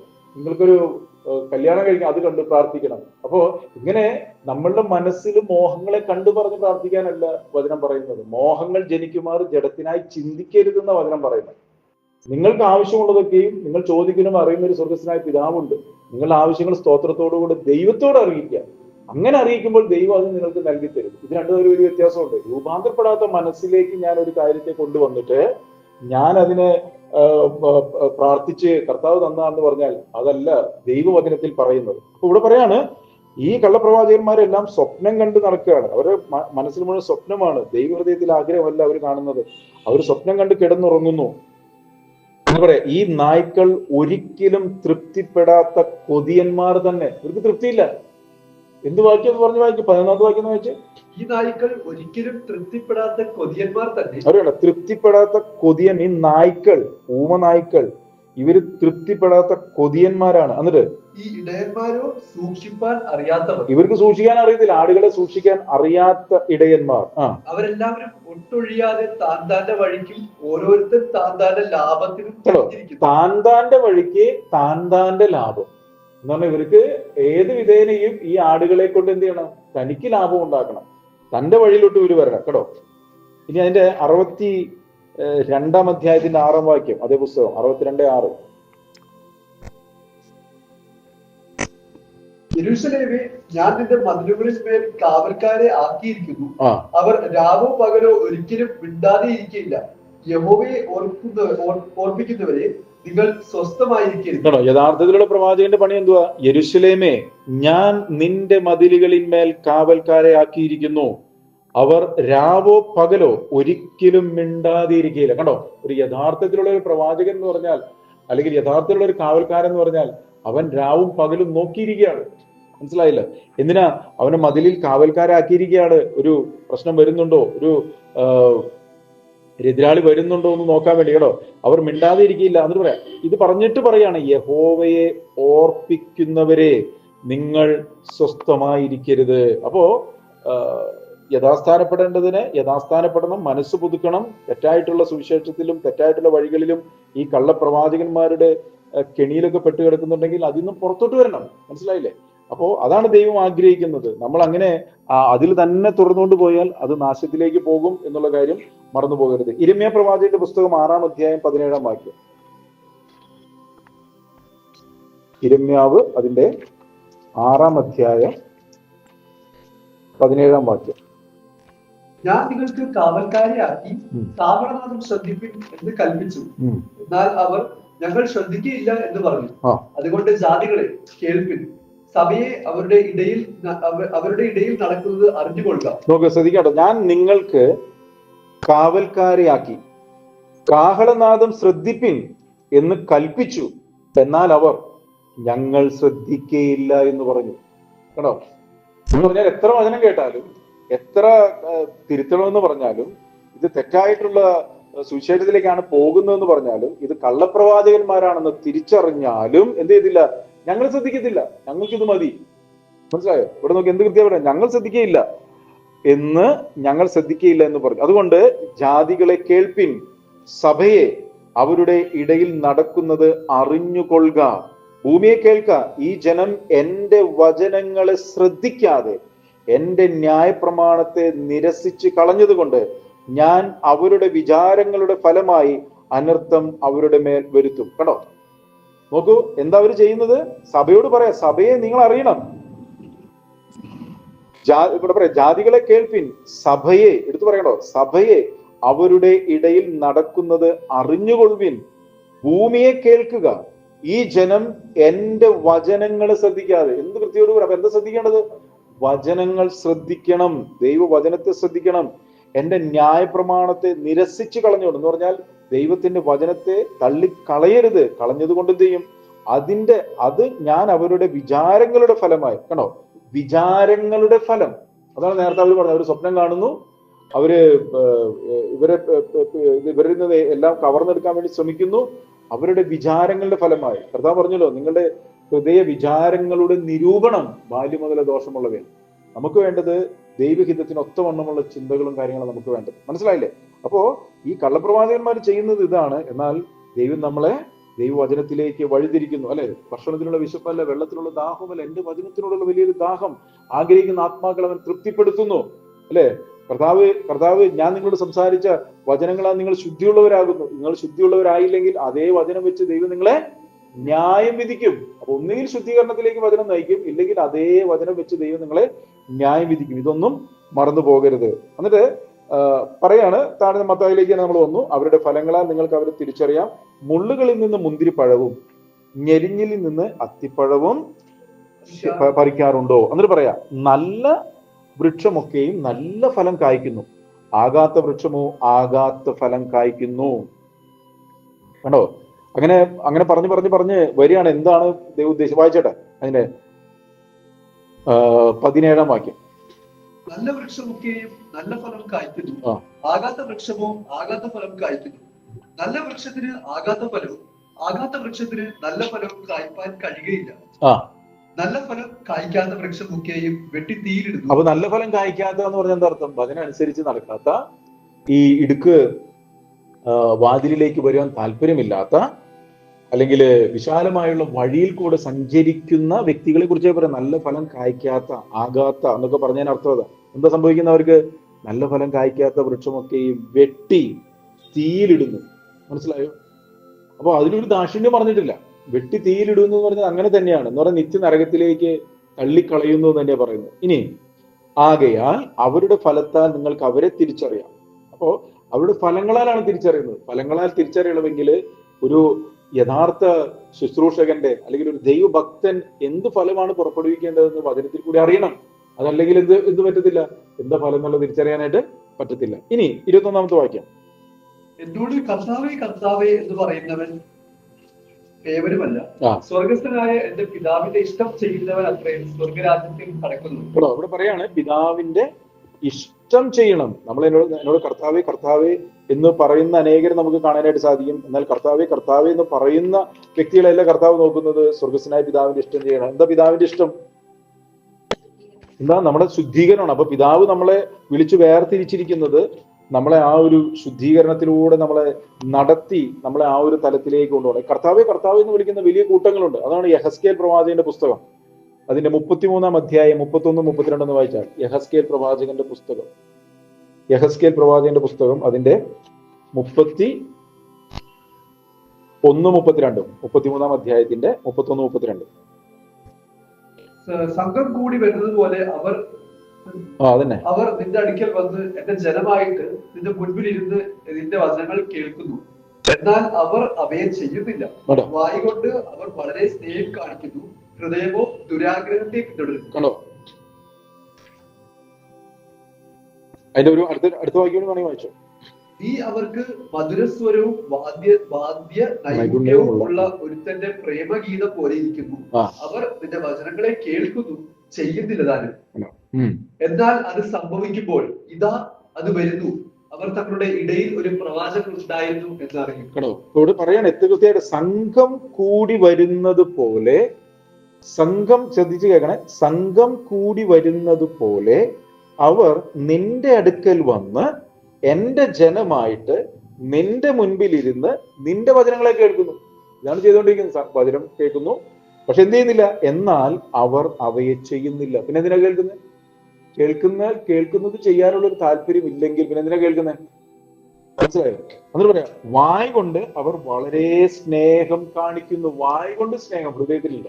ഇതാണെന്ന് കണ്ടുകൊണ്ടിരിക്കുന്നത്. വായ കൊണ്ട് ഭയങ്കരമായിട്ട് സ്നേഹം പറയും, പക്ഷെ കാണിക്കുന്നില്ല. ഇനി പറയാം, സ്നേഹം ഹൃദയമോ ദുരാഗ്രഹത്തെ പിന്തുടരുന്നു. കണ്ടോ? ഹൃദയത്തിൽ എന്തായിരിക്കുന്നത്? ദുരാഗ്രഹത്തെ അവിടെ ഹൃദയം ദുരാഗ്രഹത്തെ പിന്തുടരുകയാണ്. ഹൃദയത്തിൽ ദുരാഗ്രഹം ഇരുന്നാൽ അത് എവിടേക്ക് കൊണ്ടുപോകും? അത് നമ്മളെ തെറ്റായിട്ടുള്ള വഴിയിലേക്ക് കൊണ്ടുപോകും. അപ്പൊ ദുരാഗ്രഹത്തിലല്ല, ദുരാദായത്തിലല്ല, തെറ്റായ വഴികളിലല്ല, വചനവിരുദ്ധമായിട്ടുള്ള ഒരു ജീവിതത്തിലേക്കല്ല. പിന്നെ എന്തിലേക്ക് കൊണ്ടുപോകും നമ്മളെ? ഹൃദയം നേരുള്ളതായിരിക്കുവാനായിട്ട്, ദൈവവചനത്തിന് അനുസരണത്തിൽ കൂടി മുന്നോട്ട് പോകുവാനായിട്ട്. കാരണം ദൈവം പുറമേ ഉള്ളതല്ല, ദൈവം ഹൃദയത്തെ നോക്കുന്നു. ദൈവം എല്ലായ്പ്പോഴും നമ്മുടെ ഹൃദയത്തിലേക്ക് നോക്കും. എന്താണ് നമ്മുടെ ഹൃദയത്തിൽ ഇരിക്കുന്നതെന്ന് ദൈവത്തിന് വ്യക്തമായിട്ട് അറിയാം. അതുകൊണ്ടാണ് ഇവിടെ പറയുന്നത്, സംഘം കൂടി വരുന്ന പോലെ ഇരുന്ന് നിന്റെ ജനമായിട്ട് പുറമെ ഭക്തി കാണിച്ചുകൊണ്ടോ വചനം കേട്ടതുകൊണ്ടെന്ന കാര്യമില്ല. അത് ചെയ്യണം, അതനുസരിക്കണം. വായ കൊണ്ട് സ്നേഹം കാണിച്ചിട്ട് കാര്യമില്ല. ഹൃദയത്തിൽ എന്തുണ്ടാവണം? സ്നേഹം ഉണ്ടാകണം.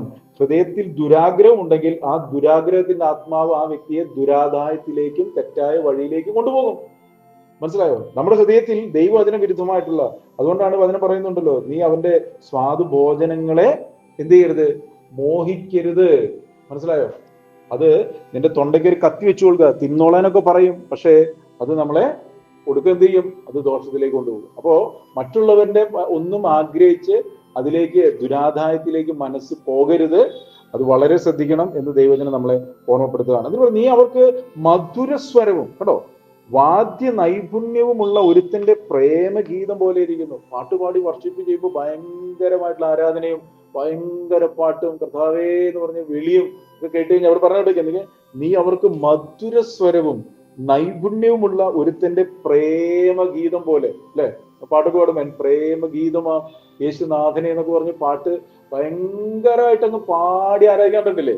പക്ഷെ നമ്മളിങ്ങനെ പാടി ആരാധിച്ചുകൊണ്ടൊന്നും വലിയ കഥയില്ല. മനസ്സിലായോ? എന്ന് പറഞ്ഞതിനർത്ഥം എന്താ? സ്തോത്രം ചെല്ലുന്നു, ദൈവത്തിന് നന്ദി പറയുന്നു, അതൊക്കെ നല്ല കാര്യമാണ്. നമ്മൾ പാടി ആരാധിക്കും, നമ്മളിപ്പോ കുറ്റപ്പെടുത്തി പറയല്ല. പക്ഷെ ഇവിടെ പറഞ്ഞ കാര്യം ഞാൻ പറയാ. പക്ഷേ ദൈവം നോക്കുന്നത് എന്തുവാ? സ്തോത്രം എന്ന യാഗം അർപ്പിക്കുന്നവൻ ദൈവത്തെ മഹത്വപ്പെടുത്തുന്നു, തന്റെ നടപ്പിനെ ക്രമപ്പെടുത്തുന്നവന് ഞാൻ ദൈവത്തിന്റെ രക്ഷയെ കാണിക്കും. 50-ാം സങ്കീർത്തനത്തിന്റെ അവസാനം. അപ്പൊ പാട്ട് പാടുമ്പോൾ ഭയങ്കരമായിട്ട് പാടിയതുകൊണ്ടൊന്നും വലിയ കഥയില്ല. ആ പാട്ട് ഒരു ആരാധനയായി തീരണമെങ്കിൽ ഹൃദയത്തിൽ നിന്നും ആ പാട്ട് ഒഴുകണം. വചനം പറയുന്നുണ്ടല്ലോ, ഹൃദയം നിറഞ്ഞ് കവിയുന്നതത്രേ വായി പ്രസ്താവിക്കുന്നത്. അപ്പൊ നല്ല പാട്ടുകൾ കേട്ട് നമ്മൾ പാടിയതുകൊണ്ട് കാര്യമില്ല. എന്റെ ഹൃദയത്തിൽ നിന്ന് എന്ത് ചെയ്യണം? അതിൽ കൂടി കർത്താവേ നീ മതി, എനിക്ക് എന്റെ ജീവിതത്തെ പൂർണ്ണമായിട്ട് ഞാൻ സമർപ്പിക്കുന്നു. നല്ല പാട്ടുകളിൽ കൂടി നമുക്ക് ദൈവത്തെ ആരാധിക്കാം, ദൈവ സാന്നിധ്യം അനുഭവിക്കാൻ പറ്റും. പക്ഷെ ദൈവം നോക്കുന്നത് നമ്മുടെ വായിൽ നിന്നും വന്ന് പാടി ആരാധിക്കുന്ന പുറമെയുള്ള പ്രകടനം അല്ലെന്ന് ഇവിടെ ഓർമ്മപ്പെടുത്തുകയാണ്. ഹൃദയത്തിലേക്ക് നോക്കുന്ന ഒരു ദൈവമുണ്ട്. ഈ ആരാധന കഴിഞ്ഞതിന് ശേഷം നീ എന്ത് ചെയ്യുന്നു? നിന്റെ ബന്ധങ്ങൾ എങ്ങനെ? നിന്റെ നടപ്പെങ്ങനെ? നീ കൂട്ടായ്മയിൽ നിന്ന് ഇറങ്ങിപ്പോയിട്ട് നിന്റെ ബന്ധങ്ങൾ, നിന്റെ സംഭാഷണങ്ങൾ, നിന്റെ കൂട്ടുകെട്ടുകൾ, നിന്റെ പ്രവർത്തികൾ, നിന്റെ ഹൃദയം, ഇതെല്ലാം നോക്കുന്ന ഒരു ദൈവം ഉണ്ട് എന്നുള്ള കാര്യം ഇവിടെ പറയാം. അതുകൊണ്ട് പറയുന്നത്, അവർ നിന്റെ വചനങ്ങളെ കേൾക്കുന്നു, ചെയ്യുന്നില്ല താനും. കേട്ടോ, കേൾക്കുന്നു, ചെയ്യുന്നില്ല. ദൈവത്തിന് ഏറ്റവും വെറുപ്പുള്ള ഒരു കാര്യം എന്ന് പറഞ്ഞാൽ വചനം കേട്ടിട്ട് ചെയ്യാതിരിക്കുക എന്നുള്ളതാണ്. വചനം കേട്ട് അനുസരിക്കണം. വചനം, അതുകൊണ്ട് ഞാൻ എപ്പോഴും പറഞ്ഞു, വചനം നമ്മളിൽ ജീവനാകണം, വചനം നമ്മളിൽ മാംസം ധരിക്കണം, വചനം നമ്മളിൽ ഉരുവായി ക്രിസ്തു വെളിപ്പെടണം നമ്മളിൽ. അങ്ങനെയാണ് നമ്മൾ ഒരു വ്യക്തി യേശുവിനെ പോലെ ആയിത്തീരുന്നത്. അപ്പോ അതിന് വിരുദ്ധമായിട്ടുള്ള കാര്യങ്ങളൊക്കെ നമ്മൾ എന്ത് ചെയ്യണം? നീക്കിക്കളയണം. അപ്പൊ എന്നോട് കർത്താവേ കർത്താവേ എന്ന് പറയുന്നുണ്ട്. സ്വർഗസ്ഥനായ എന്റെ പിതാവിന്റെ ഇഷ്ടം ചെയ്യുന്നവനത്രേ സ്വർഗരാജ്യത്തിൽ കടക്കുന്നത്. അത് പറയാ, കർത്താവേ കർത്താവേ, നിന്റെ നാമത്തിൽ ഞങ്ങൾ പ്രവചിച്ചു, നിന്റെ നാമത്തിൽ ഭൂതങ്ങളെ പുറത്താക്കി, നിന്റെ നാമത്തിൽ വളരെ വീര്യപ്രവർത്തികൾ ചെയ്തില്ല എന്ന് അന്നാളിൽ പലരും പറയാം. ഇന്ന് കാണുന്ന പല അത്ഭുതങ്ങളും അടയാളങ്ങളും സംഭവങ്ങളൊക്കെ കാണുമ്പോൾ നമ്മൾ ചിന്തിക്കരുത് അതെല്ലാം ദൈവത്തിന്റെ ആത്മാവാണ് ചെയ്യുന്നതെന്ന് വിചാരിക്കരുത്. കർത്താവ് എന്ന് പറയാണ്, 23-ാമത്തെ വാക്യം, 23-ാം വാക്യം, മത്തായിയുടെ സുവിശേഷം 7:23. കർത്താവ് അവിടെ പറയാണ്, അന്ന് ഞാൻ ഒരു നാളും നിങ്ങളെ അറിഞ്ഞിട്ടില്ല, അധർമ്മം പ്രവർത്തിക്കുന്നവരെ എന്നെ വിട്ടു പോകും. ഞാൻ ഇവിടെ നോക്കി പറയുന്ന, ഞാൻ നിങ്ങളെ ഒരു നാളും അറിഞ്ഞിട്ടില്ല. എന്തൊരു കഷ്ടതയുള്ളൊരു ഇത് നോക്കിയാൽ നിങ്ങൾ ഇല്ല, ഇങ്ങനെ ഒരു ഡയലോഗ്, ഞാൻ നിങ്ങളെ ഒരു നാളും അറിഞ്ഞിട്ടില്ല. മനസ്സിലായോ? എന്തൊരു സങ്കടകരമായ ഒരു കാര്യമായിരിക്കും. ഇനി അത് മാത്രം പറഞ്ഞു നിർത്തല്ല, പറയാം അധർമ്മം പ്രവർത്തിക്കുന്നവരെ. കേട്ടോ, അധർമ്മം, സാത്താനാണ് അവര് വ്യാപരിച്ചിരുന്നതെന്ന് പറഞ്ഞ അർത്ഥം. അധർമ്മത്തിന്റെ മർമ്മം ഇപ്പോഴും വ്യാപരിക്കുന്നുണ്ട്. അധർമ്മ മൂർത്തി പ്രത്യക്ഷനാകും എന്നൊക്കെ നിങ്ങൾ തെസ്സലോനിക്ക ലേഖനത്തിൽ വായിക്കണം. അപ്പൊ ഇവര് മുഴുവൻ ഏതാത്മാവിൽ ഇത് മുഴുവൻ ചെയ്തുകൊണ്ടിരുന്നത്? ഇവരെന്തൊക്കെ ചെയ്തു നോക്കി നിങ്ങള്? ഇവരെന്തൊക്കെ ചെയ്ത്? നിന്റെ നാമത്തിൽ വീര്യപ്രവർത്തികൾ ചെയ്തു, ഭൂതങ്ങളെ പുറത്താക്കി, നിന്റെ നാമത്തിൽ ഞങ്ങൾ പ്രവർത്തിച്ചു, അല്ലെ? നിന്റെ നാമത്തിൽ ഞങ്ങൾ പ്രവചിച്ചു, ഭൂതങ്ങളെ പുറത്താക്കി, വീര്യപ്രവർത്തികൾ ചെയ്തു. അതും ചില്ലറ വീര്യപ്രവർത്തികൾ എന്നല്ല പറഞ്ഞു, വളരെ വീര്യപ്രവർത്തികൾ. നമുക്ക് ചിന്തിക്കാൻ പറ്റാത്ത രീതിയിലുള്ള വീര്യപ്രവർത്തികൾ. പക്ഷെ ചെയ്തില്ല എന്ന് പലരും അന്ന് ഞാൻ നിങ്ങൾ അറിഞ്ഞിട്ടില്ല. അധർമ്മം പ്രവർത്തിക്കുന്നവർ, ആ വാക്കിലാണ് അവർ ഏത് ആത്മാവിലായിരുന്നു അവർ ചെയ്തിരുന്നത്. അവരുടെ പിന്നിൽ വ്യാപരിച്ചിരുന്നത് സാത്താന്റെ ആത്മാവാണ്, എതിർ ക്രിസ്തുവിന്റെ ആത്മാവാണ്, പിശാചാണ് അവർ വ്യാപരിച്ചതെന്ന് എഴുതിയിരിക്കുന്നത്. അതാണ് അധർമ്മം പ്രവർത്തിക്കുന്നവരെ പറയുന്നത്. എന്നെ വിട്ടുപോകുമെന്ന് തീർത്തു പറയും. കേട്ടോ, ഞാൻ നിങ്ങളെ ഒരു നാളും അറിഞ്ഞിട്ടില്ല. അപ്പൊ നമ്മളോട് പറയും നമ്മൾ വലിയ സംഭവം ചെയ്യാൻ പോകണമെന്നല്ല, അവരുമായിട്ട് ഒരു ബന്ധത്തിൽ നമ്മൾ നടക്കണം. അങ്ങനെ നടക്കുന്ന നമ്മളിൽ കൂടി എന്തെങ്കിലും പ്രവർത്തിക്കാണെങ്കിൽ കർത്താവ് ചെയ്തോളൂ. നമ്മൾ അതിനുവേണ്ടി ഒരു ഗിമിക്കുകളും കാണിക്കണ്ട. യേശു കർത്താവ് ചെയ്തപ്പോൾ കർത്താവിന്റെ കരം അവനോട് കൂടി ഉണ്ടായിരുന്നു. ഇപ്പൊ നമ്മളിൽ കൂടി ഒരു അത്ഭുതവും ഒരു വീര്യപ്രവൃത്തി ഒരു പ്രവചനവും വെളിപ്പെട്ട് വരണമെങ്കിൽ നമ്മൾ കർത്താവിനോട് കൂടെ കടന്നാൽ മതി. കർത്താവ് നമ്മളിൽ കൂടി പ്രവർത്തിച്ചോളൂ. നമ്മൾ അതിനു വേണ്ടിയിട്ട് ഒരു ഉപായവും മെനയേണ്ട കാര്യമില്ല ഇതില്. നമ്മളെ കുറിച്ച് ദൈവം ഉദ്ദേശിക്കുന്നതിലേക്ക് ദൈവം നമ്മളെ നടത്തും. അതുകൊണ്ട് അവന്റെ വചനം പറഞ്ഞു, അവന്റെ ബലമുള്ള കൈക്കിടി താണിരിക്കുന്നു, അവൻ നിങ്ങളെ തക്ക സമയത്ത് ഉയർത്തും. ഒരു ശുശ്രൂഷയ്ക്കാണെങ്കിൽ ശുശ്രൂഷയ്ക്ക് ഉയർത്തും. ഇവിടെ ദൈവത്തിന്റെ മഹത്വത്തിനായിട്ട് അങ്ങനെ ഉയർത്തും.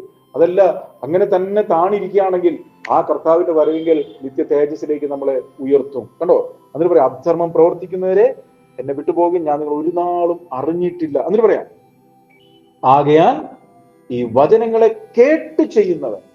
ഇവിടെയാണ് ഇതിന്റെ ഏറ്റവും വലിയ കാര്യം വരുന്നത്. ഈ കള്ളപ്രവാചകന്മാരും വചനം കേൾക്കുന്നില്ല, പറയുന്നുണ്ട്, ചെയ്യുന്നില്ല, തൊടുന്നില്ല, ഒരു വിരൽ കൊണ്ട് പോലും അവർ തൊടാൻ ആഗ്രഹിക്കുന്നില്ല എന്നൊക്കെയാണ് പ്രവാചകന്മാർ പറയുന്നത്. എന്നെ കേൾക്കുന്ന നിങ്ങളുടെ ഹൃദയം നിങ്ങളൊന്ന് നോക്കുക. നിങ്ങൾ ഈ വചനം കേട്ട് ചെയ്യുന്ന കൂട്ടത്തിലാണ് ചെയ്യുന്നത്. നമ്മളിപ്പോ ഇവർ കള്ളപ്രവാചകന്മാരെ അവരവരും നോക്കാൻ പോണ്ട. നമ്മളുടെ ജീവിതത്തിൽ ഞാൻ കേൾക്കുന്ന വചനം അത് എന്റെ ജീവിതത്തിൽ പ്രവൃത്തിയാകുന്നുണ്ടോ ഇല്ലയോ? അതുകൊണ്ട് പറയാ, ആകയാൽ എന്റെ ഈ വചനങ്ങളെ കേട്ട് ചെയ്യുന്നവനൊക്കെയും പാറമേൽ വീട് പണിത ബുദ്ധിയുള്ള മനുഷ്യനോട് തുല്യനാകുന്നു. അപ്പോൾ കേട്ട് പണിയുന്ന ഒരു വ്യക്തി, അതാണ് യഥാർത്ഥത്തിലുള്ള ബുദ്ധി, യഥാർത്ഥത്തിലുള്ള ജ്ഞാനം എന്ന് പറയുന്നത്. എന്നിട്ട് പറയാ, ഇനി അങ്ങനെ കേട്ട് പണിയുന്നവൻ എന്താണ് സംഭവിച്ചത്? വൻമഴ ചൊരിഞ്ഞു, നദികൾ പൊങ്ങി, കാറ്റടിച്ചു, ആ വീട്ടിന്മേൽ അലച്ചു, അത് പാറമേൽ അടിസ്ഥാനമുള്ളതാകിയാൽ വീണില്ല. എന്ന് പറഞ്ഞാൽ കാരണം എന്തുവാ? ഈ വചനത്തെ മുറുകെ പിടിക്കുന്ന സാഹചര്യങ്ങളുടെ നടുവിൽ നിരാശയും ദുഃഖവും ഭീതിയും ഇല്ലായ്മയും ഞെരുക്കവും നിന്ദയും പരിഹാസവും ഒക്കെ വന്നു. പക്ഷേ അത് ആ വ്യക്തിയെ ആഴത്തിൽ കുഴിച്ച് ക്രിസ്തുവിൽ വേരൂന്നി പണിയുവാനായിട്ട് ഇടയായി തീർന്നു. അതുകൊണ്ട് എന്ത് പ്രശ്നങ്ങൾ വന്നാലും അതൊക്കെ അതിമ വന്നാൽ അടിച്ചാലും പ്രശ്നങ്ങളില്ലെന്നല്ല പറഞ്ഞത്. കർത്താവിന്റെ വചനം പറഞ്ഞ അനേകം വർഷങ്ങളിൽ കൂടി നിങ്ങൾ ദൈവരാജ്യത്തിൽ പ്രവേശിക്കണം എന്ന് പറയുന്നത്. എന്നാൽ അതൊന്നും ആ വ്യക്തിയെ എന്ത് ചെയ്തില്ല, വീഴ്ത്തുകയല്ല ചെയ്യുന്നത്, അവൻ ഉറപ്പുള്ളവനായി തീർന്നു. കണ്ടോ, അവർ വീണില്ല. എന്താ കാരണം? അവർ പാറമേൽ അടിസ്ഥാനമുള്ളതായിരുന്നു. ക്രിസ്തുവാകുന്ന പാറയമേൽ അടിസ്ഥാനമിട്ട് പണിയപ്പെട്ട വ്യക്തികളായിരുന്നു. എന്നിട്ട് അടുത്ത വാക്യം പറയാം, എന്റെ ഈ വചനങ്ങളെ കേട്ട് ചെയ്യാത്തവനൊക്കെ. എന്നാൽ ഇതിൽ വേറൊരു കൂട്ടരാണ്, കേൾക്കുന്നുണ്ട് ചെയ്യുന്നില്ല. സാഹചര്യങ്ങളുടെ നടുവിൽ വചനത്തെ കൊട്ടിക്കളയുന്നു, തള്ളിക്കളയുന്നു, പിന്നെ ആവട്ടെ എന്ന് പറയുന്നു. അങ്ങനെ പറയുന്നവർ മണലിന്മേൽ വീട് പണിത മനുഷ്യർ തുല്യനാകുന്നു. വൻമഴ ചൊരിഞ്ഞു, നദികൾ പൊങ്ങി, കാറ്റടിച്ചു, ആ വീട്ടിന്മേൽ അലച്ചു, അത് വീണു, ആ വീഴ്ച വലിയതായിരുന്നു. കണ്ടോ, എന്നിട്ട് പറയാ, ഈ വചനങ്ങളെ യേശു പറഞ്ഞു തീർന്നപ്പോൾ പുരുഷാരൻ അവന്റെ ഉപദേശത്തിൽ വിസ്മയിച്ചു. അവരുടെ ശാസ്ത്രിമാരെ പോലെയല്ല, അധികാരമുള്ളവനായിട്ടത്രേ അവൻ അവരോട് ഉപദേശിച്ചത്. ശാസ്ത്രിമാര് പറയുന്നു, ശാസ്ത്രിമാർ എന്ത് ചെയ്യുന്നില്ല, വചനത്തെ തൊടുന്നില്ല. അവർ പഠിപ്പിച്ചു. പക്ഷെ യേശു കർത്താവ് അങ്ങനെയല്ല പഠിപ്പിച്ചത്. യേശു വചനം ജഡമായി തീർന്നവനാണ്, വചനം അനുസരിച്ചവനാണ്, പിതാവിനെ പ്രസാദിപ്പിച്ചവനാണ്. അതുകൊണ്ട് അവന്റെ വചനത്തിൽ എന്തുണ്ടായിരുന്നു? അധികാരമുണ്ടായിരുന്നു. അപ്പോൾ നമ്മൾക്കും വചന അധികാരത്തോടെ പറയണമെങ്കിൽ, ഒരു കാര്യം നമുക്ക് ശക്തമായിട്ട് പറയണമെങ്കിൽ, ദൈവശക്തി വചനത്തിൽ വ്യാപരിക്കണമെങ്കിൽ വചനം നമ്മുടെ ജീവിതത്തിൽ എന്ത് ചെയ്യണം? ക്രിയ ചെയ്യണം. വചനം നമ്മുടെ ജീവിതത്തിൽ ജീവനായി തീരണം. ഒരു വ്യക്തി നമ്മളെ നേരെ വിരൽ ചൂണ്ടാൻ ഇട കൊടുക്കാത്തൊരു ജീവിതം നമ്മൾ ജീവിക്കണം. ഒരു വാക്യം കൂടി വായിച്ചിട്ട് നമുക്ക് നിർത്താം. ലൂക്കോസിന് ശേഷം ഇതേ കാര്യം തന്നെ ലൂക്കോസ് പറയുന്ന ഒരു കാര്യം കൂടി കേട്ടിട്ട് 6-ാം അധ്യായം 48-ാം വാക്യം. 6:48. ലൂക്കോസ് 6:48. ഇവിടെ പറയുന്നത്, ആഴെ കുഴിച്ച് പാറമേൽ അടിസ്ഥാനമിട്ട് വീട് പണിയുന്ന മനുഷ്യനോട് അവൻ തുല്യൻ. വെള്ളപ്പൊക്കം ഉണ്ടായിട്ട് ഒഴുക്ക് വീടിനോട് അടിച്ചു, എന്നാൽ അത് നല്ലവണ്ണം പണിതിരിക്കുന്നതുകൊണ്ട് അത് ഇളകിപ്പോയില്ല. അവിടെ ഒരു വാക്ക് പറയുന്നുണ്ട്. ആ വാക്ക് എന്താണെന്നാണ് നമ്മൾ നോക്കേണ്ടത്. അവിടെ പറയുന്ന അതേ കാര്യം തന്നെ. അവിടെ എന്താ പറഞ്ഞേ? അത് നല്ലവണ്ണം പണിതിരിക്കൊണ്ട്, നല്ലവണ്ണം പണിതു. അതുകൊണ്ട് കർത്താവ് പറഞ്ഞു, ഓരോരുത്തൻ പണിയുന്നു, നോക്കിക്കൊള്ളട്ടെ. മനസ്സിലാവുന്നുണ്ടോ? നമ്മുടെ പണി എങ്ങനെയുള്ളതെന്ന് നോക്കണം. നല്ലവണ്ണം പണിയാ. നല്ലവണ്ണം പണിയാന്ന് പറഞ്ഞാൽ വചനം കേട്ട് അത് ഹൃദയത്തിൽ സംഗ്രഹിച്ച് അത് ദൈവകൃപയിൽ ആശ്രയിച്ച് സമയത്ത് വചനത്തെ മുറുകെ പിടിച്ച് ആ വചനത്തിന്റെ സാഹചര്യം കൂടി നമ്മളെ നടത്തി ആ വചനം നമ്മളിൽ ജീവനായി തീർന്ന് ആ വചനത്തിന്റെ ചൈതന്യവും തേജസ് നമ്മളിൽ നിന്നും വെളിപ്പെടുന്ന ഒരു അനുഭവം. ഇതാണ് ഈ നല്ലവണ്ണം പണിതു എന്ന് പറയുന്നത്. നമ്മൾ ഇന്ന് പല വീടുകളും പണിത് കണ്ടിട്ടില്ലേ? കണ്ടാൽ ഭയങ്കര ഭംഗിയായിരിക്കും. ഇപ്പൊ തന്നെ നമ്മൾ ഇടയ്ക്കൊരു പത്രത്തിൽ കണ്ടത്, ഒരു വീട് പണിത് കൊടുത്തിട്ട് ആ വീട് പണിത് ഒരു മഴ വന്നു കഴിഞ്ഞപ്പോൾ മുഴുവൻ ചോർന്നു, എത്രയോ ലക്ഷങ്ങൾ കൊടുത്തിട്ട് പണിയിച്ചതാണ്. അപ്പോ ഇന്ന് നമ്മൾ കാണുന്ന ഇവിടുത്തെ പല സംഭവങ്ങളും, പണിയുന്ന പല സംഭവങ്ങളും അങ്ങനെയാ. കുറച്ച് ദിവസം കഴിയുമ്പോഴേക്കും കാണുമ്പോൾ ഭയങ്കര സംഭവം. എന്നാൽ ചില വീടുകളുണ്ട്, അത് നല്ലവണ്ണം സമയമെടുക്കും ചിലപ്പോൾ, പക്ഷെ അത് ഏറ്റവും മനോഹരമായിട്ട് ഏറ്റവും ബലത്തോടു കൂടെ പണിക്കും. ഇതുപോലെ തന്നെയാണ് നമ്മുടെ വ്യക്തി ജീവിതത്തിലും ഓരോരോ വചനങ്ങളും കേട്ട് കേട്ട് കേട്ട് അനുസരിക്കാനായിട്ട്. മനസ്സിലാവുന്നുണ്ടോ? അപ്പോ നമ്മുടെ ജീവിതത്തിലേക്ക് നോക്കുമ്പോൾ നമ്മൾ എങ്ങനെയാണ് പണിയുന്നത്? അതോ ഈ കള്ളപ്രവാചകന്മാരെ പിന്നാലെ പോകുന്ന കൂട്ടത്തിലാണോ? അത് ഇവിടുത്തെ കുറെ അനുഗ്രഹങ്ങൾ പിന്നാലെ പോകുന്ന കൂട്ടത്തിലാണോ? അതോ ദൈവവചനത്തെ കേട്ട് അനുസരിക്കുന്ന വ്യക്തികളായിട്ടാണോ? ഏതെങ്കിലും ഒരു കൂട്ടത്തിൽ നമ്മൾ പെടും. കർത്താവിന്റെ വരവ് അടുത്തിരിക്കുന്ന ഒരു കാലഘട്ടത്തിൽ നമ്മൾ ജീവിക്കുമ്പോൾ വചനം കേട്ട് നന്നായി പണിയുന്ന വ്യക്തികളാണെങ്കിൽ അവരുടെ സന്നിധിയിൽ പ്രാഗൽഭ്യത്തോടെ നിൽക്കാനും ദൈവ തേജസ് പ്രാപിക്കാനും ഇടയായിത്തീരും. നമുക്ക് നമ്മെ തന്നെ ദൈവകരങ്ങളിലേക്ക് സമർപ്പിക്കും. കർത്താവ് സ്വർഗ്ഗസ്ഥ പിതാവേ,